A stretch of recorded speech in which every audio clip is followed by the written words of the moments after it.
C'est parti. Bonjour à tous, donc je suis Anthony Brunelli, je travaille à la DINUM, la Direction interministérielle du numérique, encore récemment appelée DINSIC, et je travaille également donc avec Marine, que vous avez vu, au pôle design des services numériques. Donc dans le cadre de la labellisation e-accessible, j'ai le plaisir de recevoir les représentants de 4 organisations qui ont reçu le label pour leur site.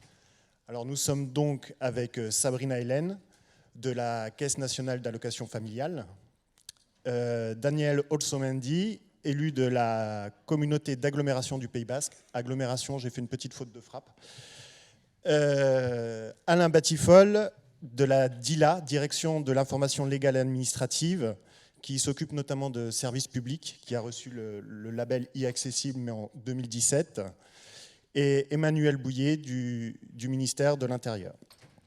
Alors, pour commencer, Emmanuel, je souhaiterais que nous abordions le contexte de chacune de vos organisations, la politique globale d'accessibilité, comment cette thématique est prise en compte, voilà, le moteur qui vous a mené vers le label. Alors, permettre aux handicapés d'être des citoyens à part entière, c'est l'un des principes fondamentaux de la loi du 11 février 2005 pour l'égalité des droits et des chances. Bon, j'ai bossé mon sujet, hein, c'est ce qu'on m'avait demandé. Super, hein. Super. Voilà. Donc, à ce titre, il a été demandé que les maires prévoient des aménagements des bureaux de vote pour permettre à tous les citoyens d'aller voter. Donc ça veut dire qu'il y a des aménagements qui ont... Alors on leur demande que ce soit des aménagements provisoires ou définitifs, mais grosso modo pour que les personnes handicapées puissent circuler avec leur fauteuil roulant, qu'elles puissent bénéficier d'un isoloir qui soit suffisamment large, qui ait aussi un abaissement de l'urne pour que les gens puissent voter, même s'ils sont dans un fauteuil roulant. Et les personnes qui sont atteintes d'infirmités plus handicapantes peuvent aussi se faire accompagner d'une personne de leur choix pour aller voter. Et même, elles peuvent aussi bénéficier, lorsqu'elles ne peuvent pas se déplacer, des autorités qui viennent à leur domicile pour leur permettre de voter. Bon, sachant ça, c'est déjà pas mal, mais nous, on veut aussi favoriser l'information à tous les citoyens et on considère, selon un principe anglo-saxon, qu'un homme, c'est une voix et que donc tous les citoyens doivent et ont le droit d'aller voter. Donc, ça veut dire, c'est surtout Enfin, nous, on veut favoriser la représentation, la démocratie, et on veut absolument que chacun ait donc le droit de voter. Donc, ça veut dire aussi qu'on a mis en place un site internet expérimental en 2015. Alors, expérimental, un site internet de dématérialisation de la propagande électorale. Donc, propagande électorale, c'est le terme juridique qui est utilisé. Ça comprend les professions de foi et, selon les élections, parfois des bulletins de vote des candidats. Donc, pour chaque élection, depuis 2015, on a mis en place un site internet qui s'appelle Programme Candidat, sur lequel on présente aux électeurs donc la propagande électorale des candidats, des listes candidates. Au début, on avait quelques préfectures qui étaient désireuses de participer au test et elles scannaient en fait les documents électoraux. Vous savez, c'est les documents que vous recevez dans vos enveloppes à votre domicile avant d'aller voter. Et alors, on s'est rendu compte que ça avait du succès, on s'est rendu compte que les élus étaient, les candidats en tout cas, étaient désireux de participer. Donc, à chaque élection, on a amélioré ce site. Alors, peut-être que là, je vais attendre un petit peu, je ne vais peut-être pas tout dévoiler. Voilà, je vais peut-être m'arrêter là. Très bien. Teasing. Tu fais ça bien, bravo. Alain, voilà, sur le contexte général à la DILA. Alors bonjour. Le contexte, comme tu l'as dit, la DILA, c'est la Direction de l'information légale et administrative. Hein, donc, sa mission essentielle, c'est d'éditer, diffuser la loi. Hein, et donc, comme chacun sait, nul n'est censé ignorer la loi. Hein, donc, mais encore faut-il que chacun puisse y avoir accès, hein, quel que soit son handicap. Hein, voilà. Donc, il faut que tout le monde ait accès à cette information. Donc l'accessibilité, bien sûr, c'est un droit fondamental de la personne. Donc voilà, c'est aussi pour nous, c'est un service public. Donc d'où justement, on a un site qui s'appelle Service public. Donc service public, c'est vraiment donc a obligation d'être accessible. Ça c'est dans son nom. Quand on porte le nom de service public, on se doit d'être accessible. Donc voilà le contexte. Donc le moteur du projet, ça a été. Je fais un petit historique. Avant, il y avait 2 sites. Il y avait la partie information et puis la partie démarche en ligne. Donc le moteur du projet, ça a été de faire qu'un site, et par là même de faciliter le parcours usager, le parcours, et donc vraiment mettre l'utilisateur, enfin l'usager au cœur du projet, Et donc ça a été fondamental, de pouvoir vraiment faciliter.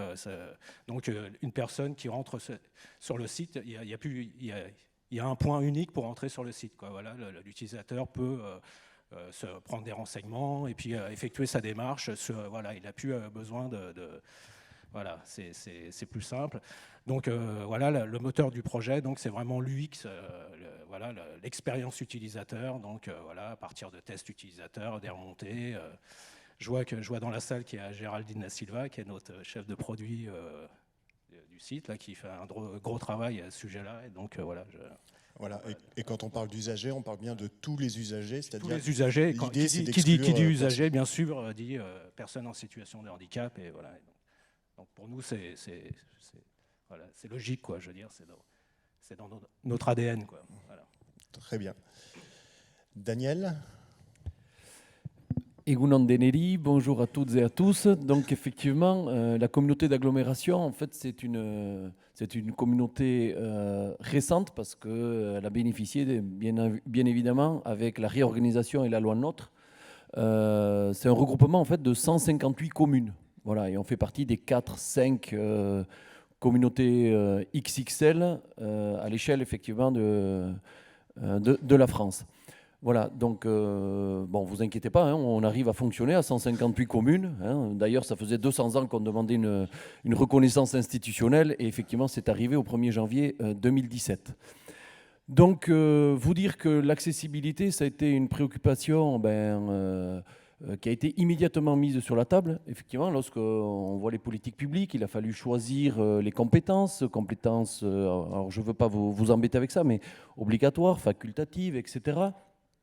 Et au niveau de l'accessibilité, très rapidement, nous nous sommes organisés avec une commission intercommunale d'accessibilité. Alors ça, il n'y a rien de nouveau puisque c'est réglementaire, si ce n'est qu'à l'échelle des 158, c'était un petit peu plus complexe parce que ça va de communes de 80 habitants à communes à plus de 50 000 habitants. Donc vous voyez, il y avait forcément une période d'adaptation. Donc cette commission intercommunale d'accessibilité, l'intérêt également, c'est qu'on a pu mettre en place en fait un réseau entre les communes qui ont une commission communale d'accessibilité et cette commission intercommunale. Voilà. Alors ça fait peut-être beaucoup d'organisations comme ça, on a l'impression, mais pas du tout. Ça permet d'avoir finalement un réseau, je crois, d'élus et de techniciens, parce qu'à chaque fois vous avez la dimension technique et la dimension élue, et on se retrouve également finalement à l'échelle du Pays Basque. Et bien évidemment, les élus ne seraient pas grand-chose s'il n'y avait pas l'expertise et s'il n'y avait pas les techniciens. Et donc là aussi, immédiatement, création d'un poste permanent de chargé de mission, accessibilité, et depuis un deuxième poste, alors c'est récent, qui est dédié aux données et l'accessibilité numérique. Donc effectivement, ça permettait de rendre concrète une volonté politique d'accessibilité universelle. Et si nous sommes venus ici, et on remercie encore la direction interministérielle de nous avoir invités, c'était parce que dès le début, on a voulu que la communauté Pays Basque soit exemplaire. Parce que s'il n'y a pas un portage politique, c'est quand même assez compliqué. Et le portage politique, ce n'est pas que des mots, mais c'est de l'action surtout. Et le site internet de la communauté d'agglomération, celui qui était fédérateur pour la première fois des 158 communes, il se devait d'être exemplaire, d'être accessible. Et la vocation, bien entendu, c'était le niveau AA du référentiel que vous connaissez tous. Et bien évidemment, le niveau 5 de notre label e-accessibilité. Donc effectivement, l'idée, c'est d'être exemplaire et ensuite de disséminer au travers des communes, hein, puisqu'il y a 14 communes de plus de 5000 habitants, de disséminer. Alors ça va se jouer d'abord à ce niveau-là, hein, structurer au fur et à mesure et faire que l'accessibilité numérique soit aussi importante et que ça soit la même révolution que, en tout cas dans les têtes, je crois, que ce qui s'est passé pour les bâtiments, que ce qui s'est passé pour la voirie. Et comme on a l'expérience de ces deux domaines-là, maintenant on commence à comprendre qu'en fait, on ne fait pas de l'accessibilité dans un deuxième temps, mais c'est dans la conception, ça a été dit tout à l'heure. C'est dès le moment où on réfléchit pour tous. Bon, en politique, ça paraît quand même pas non plus extraterrestre. D'accord, donc en fait il y avait toute la problématique de l'accessibilité physique et ensuite vous êtes attaqué à l'accessibilité numérique, c'est ça? Sabrina? Alors nous, on représente les caisses d'allocation familiale, donc le service public des allocations familiales. Donc on s'adresse à 12 millions de personnes et on est aussi voilà, le service public qui est chargé de verser la prestation pour les personnes qui sont en situation de handicap. Donc une fois qu'on a dit ça, autant dire que sur le plan des enjeux, sur le plan de la volonté, il n'y a jamais eu de sujet, on a toujours eu envie d'être accessible. Pour autant, derrière, effectivement, il y a quand même un deuxième sujet qui arrive très vite, c'est comment on s'y prend, combien ça va coûter et est-ce que vraiment on sait faire. Donc le deuxième point aussi, c'est qu'en fait, l'accessibilité pour nous, elle est venue en fait par deux canaux. D'abord parce qu'en fait, on a eu vraiment besoin, compte tenu justement de notre public extrêmement divers, de travailler sur l'amélioration de la qualité de nos démarches, sur la simplification. Donc on a quand même commencé d'abord par une démarche de mise à l'écoute et finalement de découverte de toute la diversité de nos utilisateurs, avec des vraies problématiques aussi d'inclusion numérique. Donc c'est d'abord en faisant des tests utilisateurs et en faisant des tests utilisateurs auprès de situations de handicap que tout à coup on a vraiment pris conscience qu'on était très très loin du sujet et que c'était un sujet qui demandait une réelle expertise sur lequel on allait avoir besoin de se faire accompagner, de monter en compétences, etc. La deuxième chose aussi, c'est qu'effectivement, on a une volonté de dématérialisation de nos services en ligne qui est très ambitieuse, qui est posée aussi par l'État, puisque 100% de nos démarches en ligne doivent être accessibles en ligne donc, pour 2022. Et donc aujourd'hui, le constat qu'on a fait, c'est qu'aujourd'hui, lorsque nos démarches sont accessibles, 80% des usagers vont utiliser les services en ligne pour y accéder. Donc tout l'enjeu, c'est effectivement les 20% qui restent. Et comment est-ce qu'aujourd'hui, on est capable finalement de pouvoir continuer à progresser sur notre démarche de matérialisation? Ça a été pour nous très vite aussi la question de se dire comment est-ce qu'on met en place une politique d'inclusion numérique. D'inclusion numérique, c'est-à-dire d'accompagnement pour des personnes qui sont en difficulté d'usage avec le numérique. Et si nos sites Internet ne sont pas bien conçus, à un moment donné, on va mettre les personnes dans une situation de handicap parce que nos sites ne sont pas bien conçus. Donc on a eu voilà, vraiment cette démarche qui est un peu globale, qui consiste à se dire comment est-ce qu'aujourd'hui, maintenant qu'on a atteint des bons niveaux en matière de dématérialisation, qu'est-ce qu'on peut mettre en place en termes de politique de qualité des services en ligne. Et dans cette démarche de qualité des services en ligne, eh bien, l'accessibilité, elle est totalement au cœur, en fait. Et elle a nécessité, donc, pour nous, vraiment un développement de compétences, le développement d'une démarche qui se structure, qui est vraiment en train de se structurer, mais qui reste pour le moment encore très, très modeste. Voilà, merci. Ce qui me permet de rebondir peut-être sur les aspects plus concrets en ce qui concerne la méthodologie, les processus que vous avez les uns et les autres mis en place, les changements que vous avez apportés. Et je suis aussi friand si vous avez rencontré des problèmes, surtout ceux que vous avez réussi à résoudre. Donc Emmanuel, puisqu'on a eu le teaser tout à l'heure. Donc en 2015, quand on a lancé le site internet Programme Candidat, sur lequel on scannait la plupart du temps les professions de foi des candidats, on s'est surtout rendu compte que nous, on avait prévu un site accessible à tous, c'est-à-dire qui était vocalisable pour toute la structure du site, mais on s'est rendu compte que finalement, les scans qu'on nous disait... Normalement, les scans... voilà. Là, par contre, c'était pas trop vocalisable. même pas du tout. Et donc, du coup, finalement, tous les efforts que nous, on faisait au sein du ministère de l'Intérieur, avec les équipes techniques de la DSIC, avec les équipes techniques aussi de la DICOM, qui a fait l'ergonomie du site, finalement, c'était bien pour toute la coquille, mais pour le contenu lui-même, voilà, on était un petit peu embarrassés. Donc, en 2017, on a étendu l'expérimentation davantage, en expliquant aux candidats, mais toujours sur le... Alors quand je dis davantage, c'est-à-dire qu'il y avait davantage de préfectures qui participaient, mais c'était toujours sur la base de volontariat des candidats. Vous voyez, ce qui est compliqué en fait sur le site Programme Candidat, c'est que nous, au ministère de l'Intérieur, on est tous convaincus qu'il faut que notre site internet soit accessible et on l'a conçu tel. Mais y a une deuxième étape, c'est les candidats. Est-ce qu'ils vont bien nous fournir les documents tels qu'on les demande? On a quand même quelques prescriptions techniques qui ne sont pas très fortes, mais en tout cas qui existent. Et surtout, comment les convaincre. Voilà.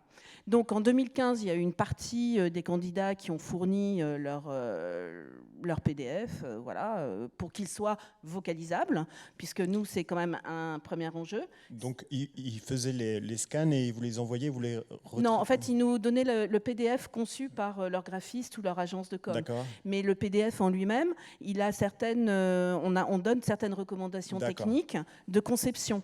C'est-à-dire qu'il faut que le PDF soit conçu dans l'ordre de lecture, parce que c'est ça, dans un certain ordre, parce que la lecture, elle respecte l'ordre dans lequel le PDF et les blocs ont été construits.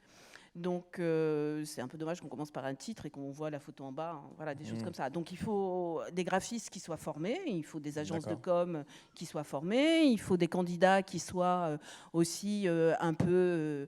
on va dire, un peu sensibilisé au sujet, etc. Donc ça, c'était la première chose pour que les PDF soient vocalisables. C'était en 2017. Et puis là, en 2019, pour les élections européennes, c'était plus facile dans la mesure où il y avait une seule circonscription, il y avait 34 candidats, enfin liste de candidats qui étaient identifiés. Mais donc on leur avait expliqué dans ce qu'on appelle le guide du candidat qui est transmis à chaque candidat avant les élections qu'on voulait donc des PDF de leur profession de foi. On leur avait expliqué que c'était vocalisable. On leur avait donné les considérations techniques. Et puis on leur avait en 2018 expliqué cette nouvelle volonté de notre part, c'est de mettre en ligne des professions de foi qui soient FALC. Le FALC, c'est le facile à lire et à comprendre. Oui. Donc, ça veut dire qu'il faut faire une deuxième profession de foi où on explique dans des termes un peu plus simples. C'est pour les déficients intellectuels. Donc, dans des termes simples, avec des photos, avec des dégradés de couleurs, avec une seule police de caractère, et qui soit un peu normée, pas des choses trop compliquées, et pas trop de couleurs non plus. Dans la formulation aussi, non ? Pardon ? Dans la formulation de la profession de foi. Oui, dans la formulation aussi, des mots simples. Voilà. Et donc là, de la même manière, on avait communiqué sur le sujet pour leur expliquer ce qu'on attendait.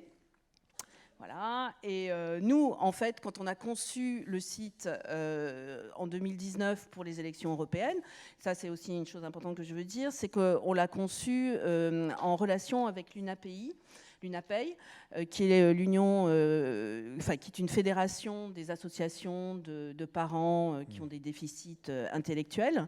Et on leur avait soumis l'ergonomie du site, on leur a soumis les pictos, on leur a demandé leur avis, on leur a demandé ce qu'ils nous conseillaient comme modification, etc. Donc on a travaillé aussi avec la DICOM pour qu'elle puisse modifier les couleurs, les dégradés, tous les pictos du site. Elle nous a donné ses conseils. Et puis alors, si on parle concrètement sur les blocages... Allons-y. Voilà. Moi, je me posais la question de... mais je te laisserai avec les autres problèmes, mais je me posais la question de la qualité de ce que vous recevez, aussi bien en termes de FALC qu'en termes des PDF que vous avez. Par rapport aux préconisations que vous avez mises en place, est-ce que ça a été respecté? Est-ce que vous avez dû revoir des choses? Alors, ouais. Donc c'est moi qui... Donc là, j'ai des gros dossiers, je peux balancer. Non, donc c'est moi qui me suis occupée de la mise en ligne des PDF. Alors, il y a une première chose, c'est que, en fait, quand un candidat vient s'inscrire à l'élection européenne, nous, on le reçoit en tant que candidat. Donc, il inscrit sa candidature, on le reçoit. Donc, c'est là où on lui a expliqué, on lui a redonné tous les éléments, etc. Ensuite, il y a la Commission nationale de validation de la propagande électorale, dont je faisais partie. Et là, les candidats nous soumettent leur profession de foi et leur bulletin de vote, et la Commission donne son accord ou pas, valide en fait les éléments qui nous sont transmis.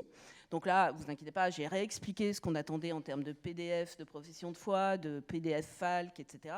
Des contraintes techniques aussi. On a créé un petit site internet qui permettait aux candidats d'aller tester leur PDF, leurs 2 PDF, pour voir s'ils correspondaient à nos contraintes. Voilà. Donc ça, on a réexpliqué. Et puis après, il a bien fallu mettre en ligne ce qu'on nous donnait.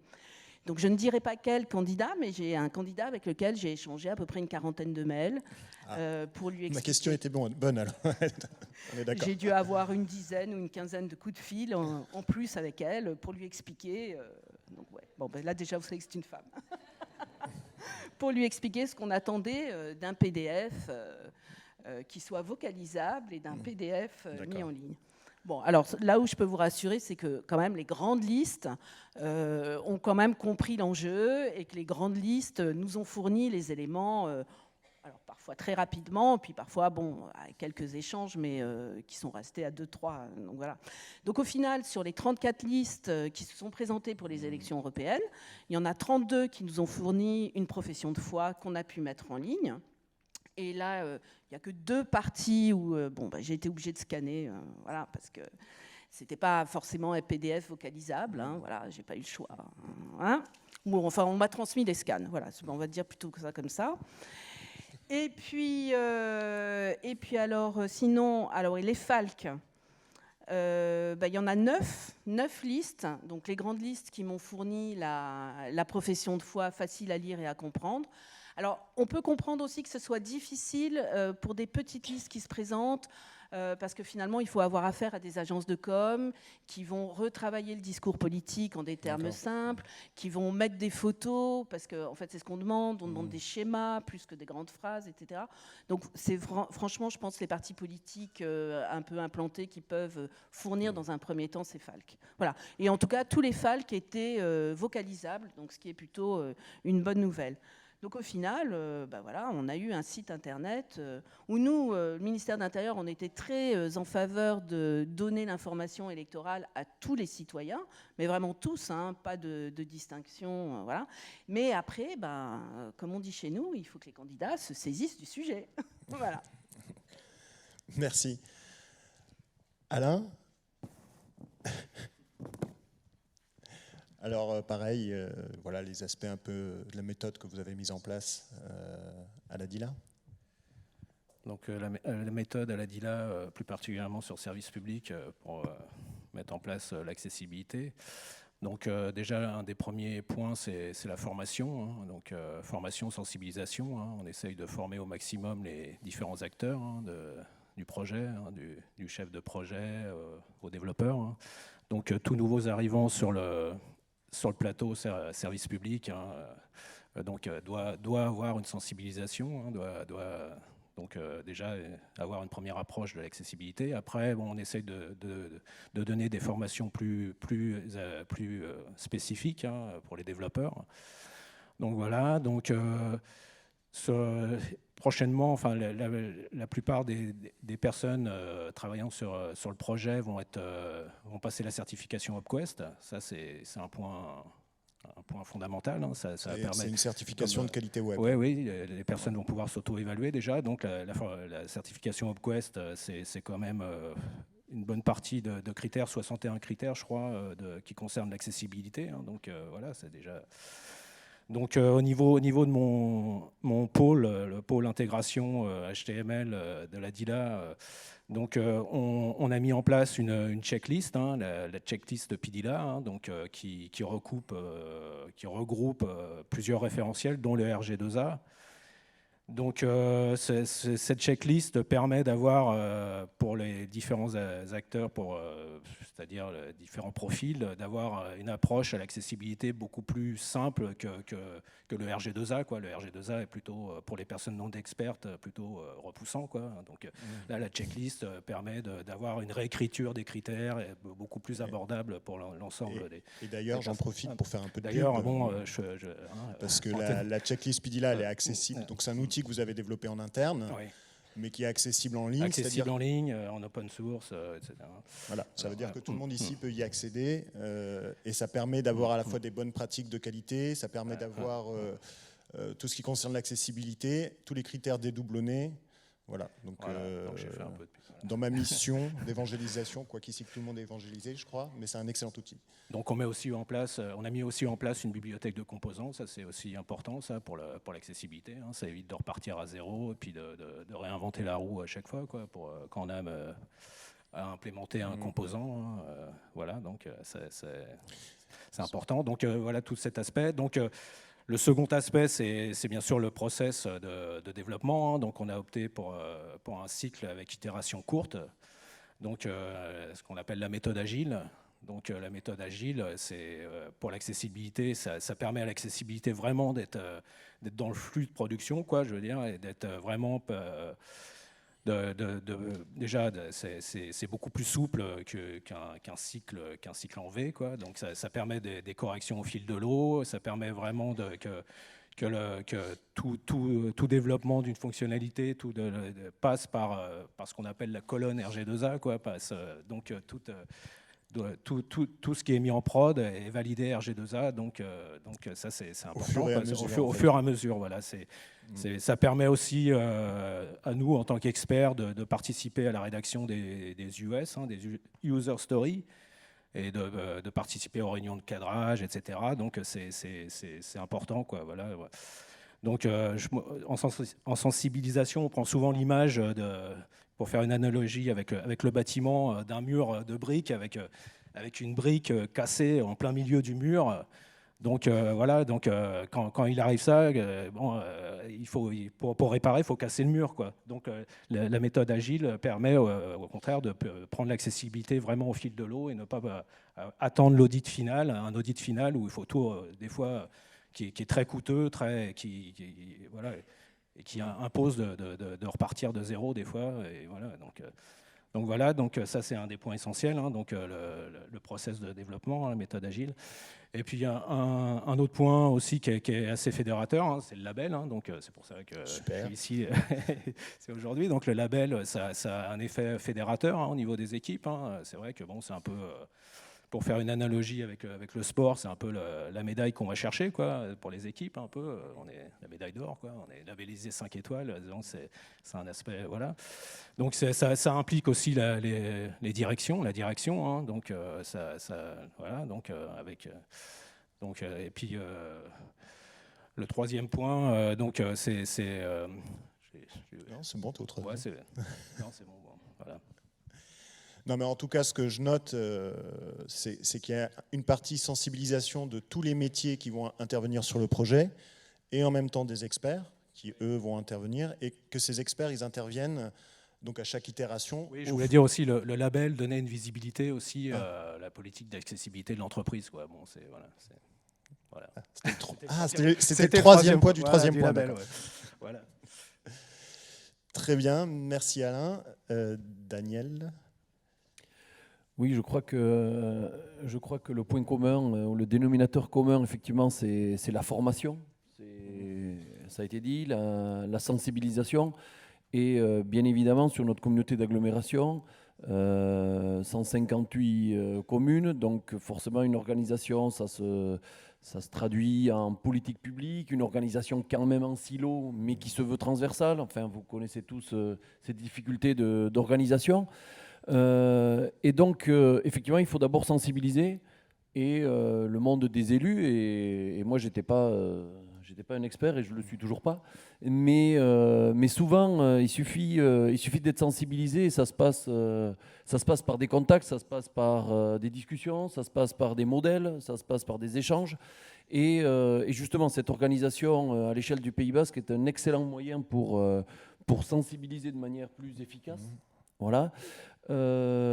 Ensuite, la formation, ça c'est fondamental. Donc, avec ces référents accessibilité. Donc, ça y est, une première vague de référents accessibilité. Une vingtaine ont été, les formations sont abouties dans les directions, justement, générales, administratives également. Bien évidemment, c'est pas tout d'avoir des référents accessibilité. Il faut surtout, ou en tout cas ça ne s'oppose pas, c'est complémentaire, des contributeurs également formés. Alors là aussi, hein, c'est par capillarité qu'on réussit, c'est-à-dire que dans toutes les directions métiers, voilà, il faut des gens porteurs. Par contributeurs, c'est ceux qui vont rédiger les contenus. C'est ça. D'accord. C'est ça, effectivement. Ensuite, je disais, la mise en place du réseau commission intercommunale d'accessibilité et commission communale d'accessibilité, ça je crois que ça a été extrêmement efficace parce qu'il y a une régularité d'échange, de contact, il y a une plateforme d'échange d'informations, etc. Il y a même une mutualisation, on a même mutualisé les moyens pour les formations. Et là, ça crée vraiment une dynamique incontournable à ce niveau-là. Et c'est vrai que j'ai vu, par exemple, une commune qui... de plus de 10 000 habitants qui s'engageait sur son site et grâce à l'expérience entre guillemets de la communauté d'agglomération a dit attends, j'attends un peu, voilà, essuyer les plâtres, je parlais d'exemplarité tout à l'heure et on se collera dans un second temps effectivement à la démarche. Il y avait une volonté politique, mais une volonté qui était frileuse parce qu'il faut dire, et ça c'est quand même les points de blocage, alors ici ça fait peur à personne, mais il y a une technicité quand même de dingue. Je ne suis pas sûr que ça fasse peur à personne. Ah bon, ici. ah d'accord, ok. Non, parce que moi, la petite expérience quand même, c'est que j'avais jamais vu un appel d'offres, ça c'est classique, avec une maîtrise d'œuvre experte qui dit mais rassurez-vous, j'ai déjà fait ça plein de fois dans ma vie, votre site il va être parfait, il n'y a aucun problème. Et ensuite quand Claire Sartou, sur qui je m'appuie, me dit mais on va partir avec, on va s'engager avec une expertise parallèle qui va accompagner le maître d'œuvre.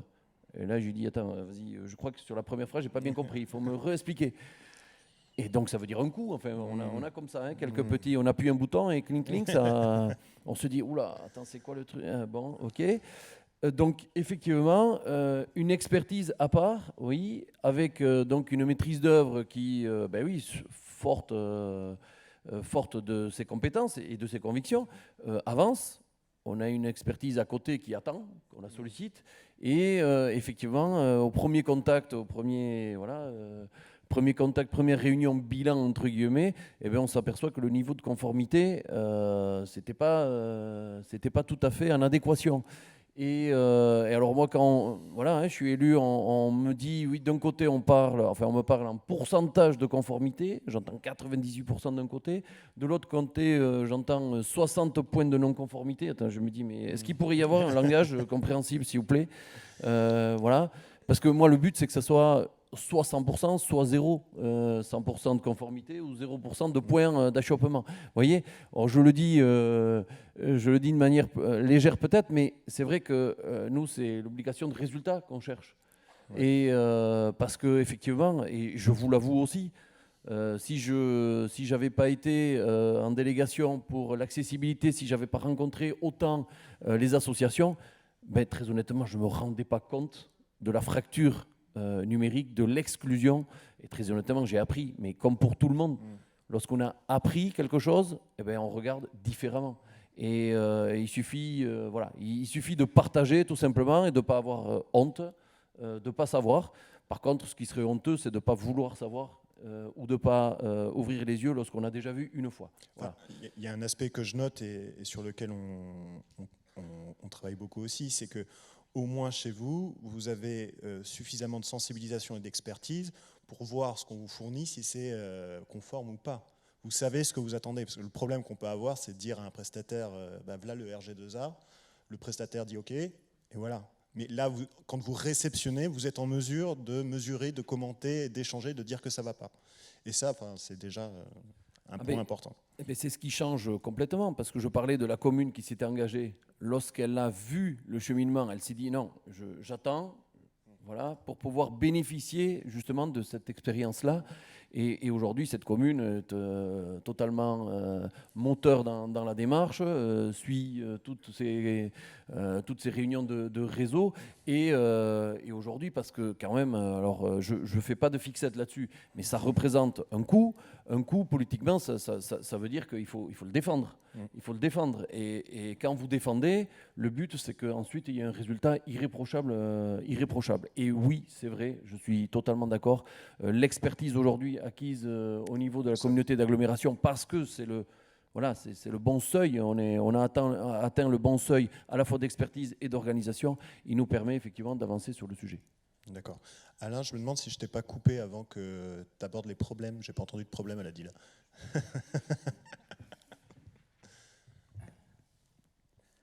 Oui. Donc les problèmes, oui, il y a des problèmes. Les problèmes, c'est lié notamment, on recourt à la sous-traitance, notamment sur le service public. Donc il y a des prestats, machin et tout. Donc qui dit sous-traitance dit des fois fin de marché, quoi. Donc au niveau accessibilité, ça peut poser des problèmes. Au niveau du transfert de compétences, au niveau du niveau de on a formé des gens et puis voilà, ils s'en vont. Il faut recommencer. Bon, c'est l'éternel recommencement, quoi. Donc donc voilà. Oui. Non, excuse-moi, c'est une conversation parallèle sur le temps qui nous reste. Mais vas-y. Donc voilà. Donc le problème de la sous-traitance, voilà. Donc aussi, nous, on fait partie d'un pôle qui est transverse. Donc la DILA, c'est 9 sites. Donc on est amené à travailler sur l'ensemble des sites de la maison, quoi. Et donc c'est vrai que des fois on ne peut pas être au four et au moulin. Et puis, des fois, il y a Légifrance aussi, c'est ça? Il y a Légifrance, la vie publique, voilà, entre autres. Et donc voilà, donc des fois ça nous pose des problèmes organisationnels. Et donc voilà, ça c'est bon, et puis il y a aussi, c'est vrai qu'il y a peut-être aussi un manque d'experts aussi, mais ça, je pense que ça dépasse le cadre de la DILA, donc de former des experts vraiment qui peuvent vraiment intervenir sur des missions de conseil, d'expertise, d'évaluation, mais vraiment à un niveau, voilà. Donc il y a un effort peut-être à faire au niveau de la formation de ce côté-là. Donc voilà, c'est pas Aurélien peut-être qui me contredira. Voilà. Merci. Voilà, excuse-moi, Sabrina. Voilà, sur les méthodes, les processus que vous avez mis en place à la CNAF. Alors en fait, c'est vrai que nous, comme on est un gros service public avec des équipes et métiers et côté DSI assez importantes, chacun travaillant sur des petites parties de services en ligne ou de l'espace Mon Compte, etc. Effectivement, il y avait un vrai enjeu sur comment est-ce qu'on attaque le sujet. Alors déjà, la première chose en termes de process, c'est que c'est clairement un sujet qu'on ne peut pas attaquer tout seul côté maîtrise d'ouvrage, entre guillemets, et j'ai envie de dire peut-être pas non plus tout seul côté DSI, mais j'en suis pas tout à fait sûre quand même, de par la technicité du sujet. Donc il y a vraiment un vrai enjeu quand même à se parler et à décider ensemble de travailler ces questions de mise en accessibilité DSI et métier en même temps. L'avantage, c'est que ça permet parfois de négocier deux budgets, un côté métier et un côté DSI, et on verra qu'en termes de, effectivement, tout le monde prend note, là. de formation et c'est aussi des éléments qui sont importants parce que c'est pas non plus, en tout cas pour nous, où on a démarré, où on n'avait pas encore les expertises en interne, on avait quand même vraiment ce besoin d'accompagnement, notamment pour pouvoir aussi challenger nos prestataires, parce que même si, quand des développements sont sous-traités, théoriquement, ils vous sont livrés accessibles. C'est ce que on n'était pas effectivement en capacité, on ne l'est toujours pas d'ailleurs, de pouvoir en autonomie vraiment vérifier. Donc on a vraiment le besoin de cette démarche d'audit. Donc nous, on a commencé par une première étape qui a été une étape où en gros, on auditait des services, des bouts de services en ligne que l'on fabriquait, plutôt des audits côté DSI par nos collègues de la DSI accompagnés par une société Avencode qui réalisait les audits, et on faisait des corrections. de manière un peu continue. Voilà, mais sans pour autant totalement évaluer exactement où est-ce qu'on en était réellement en termes d'accessibilité. Donc il y avait quand même voilà, cette démarche. Et en parallèle, du côté, on va dire, des équipes digitales métiers de la branche famille, on a vraiment eu envie de se dire voilà, comment est-ce qu'on améliore l'usage de nos services en ligne, comment est-ce qu'on l'améliore par rapport aux personnes qui sont en situation de handicap. Et donc là, effectivement, on a décidé de se dire on a une Digital Factory, il faut que dans cette Digital Factory, on garantisse que tout ce qui sorte soit aussi conçu dans une démarche de mise en accessibilité. Donc on a voulu voilà, mettre en place cette démarche et du coup se former en fait. Donc il y a eu une démarche de mise en place de formation. Donc la formation, je pense un petit peu comme tout le monde, on a essayé d'attaquer le sujet un peu par tous les bouts. Donc on a formé trois référents accessibilité, on a formé 6 designers, on a formé à peu près 6 chefs de projet et puis on a aussi organisé une sensibilisation pour toutes les personnes qui sont présentes sur les plateaux agiles. Donc ça, on a fait ça effectivement l'année dernière. Et ça me fait penser à l'échange qu'il y avait avant. Quand vous recrutez des personnes pour tout le monde, c'est des gens qui arrivent déjà formés sur l'accessibilité ou je dirais pas du tout et on l'ignore un petit peu. C'est-à-dire que effectivement, pour l'instant, alors ça c'est vraiment une réflexion côté DSI, d'aller vérifier les compétences en accessibilité au niveau des développeurs. Nous, dans nos process de recrutement aujourd'hui de chefs de projets digitaux, qui sont généralement des personnes qui ont une autre casquette dans la vie, qui peuvent être des experts de la réglementation, ou voilà, ils n'ont pas toujours effectivement cette couleur de compétences, d'où la nécessité vraiment de mettre en place ce dispositif de formation et qui, quelque part, en tout cas en 2019, pour nous, ça a été un vrai sujet d'innovation collective, quoi. C'est-à-dire que tout à coup, on s'est quand même vraiment formé ensemble. Il y a eu une montée en compétences qui nous a conduit en fin d'année à se dire bon, allez, on va essayer de se lancer et donc accompagner avec nos prestataires Access, on a décidé voilà, de se porter candidat pour le label e-accessible. Mais ça a été difficile parce qu'on avait quand même vraiment le sentiment qu'on n'était pas encore à maturité en termes d'expertise. Et néanmoins, effectivement, comme vous le disiez, Stéphane, c'est vrai qu'il y a avait une vraie valeur ajoutée quand même à faire cette démarche de labellisation parce que ça nous permet à un moment donné de faire un arrêt sur image et de se dire, bon, en fait, j'en suis là. Donc même si la démarche n'a pas été totalement facile, parce qu'après le premier audit, nous, on avait énormément de clignotants rouges. Donc voilà, on pensait que du coup, on était encore vraiment très, très loin. Mais du coup, on a pu aussi vraiment corriger pour garantir aujourd'hui, on sait qu'on a voilà, l'espace Mon Compte qui est en accessibilité. Alors évidemment, après, il y a les étapes ensuite. Comment est-ce qu'on continue à déployer cette démarche? Parce qu'il ne suffit pas d'avoir un espace qui est accessible. Il faut pouvoir garantir que toutes les démarches en ligne, et notamment celles qui sont utilisées de manière comme très les PDF, importante, voilà, sur comme le les site PDF accessible. sur le site, comme toutes les démarches en ligne qui sont utilisées par les usagers des CAF, il faut qu'on puisse garantir que chacune soit accessible. Et parce qu'aujourd'hui, c'est vrai que les audits d'accessibilité, finalement, c'est quelques pages. Donc, il faut pouvoir quand même aller plus loin et vraiment garantir cette accessibilité. Donc, c'est notre projet, en tout cas pour 2020, d'engager ce même type de démarche sur toutes nos démarches dites phares pour en garantir l'accessibilité. Je n'ai pas répondu au problème, je crois.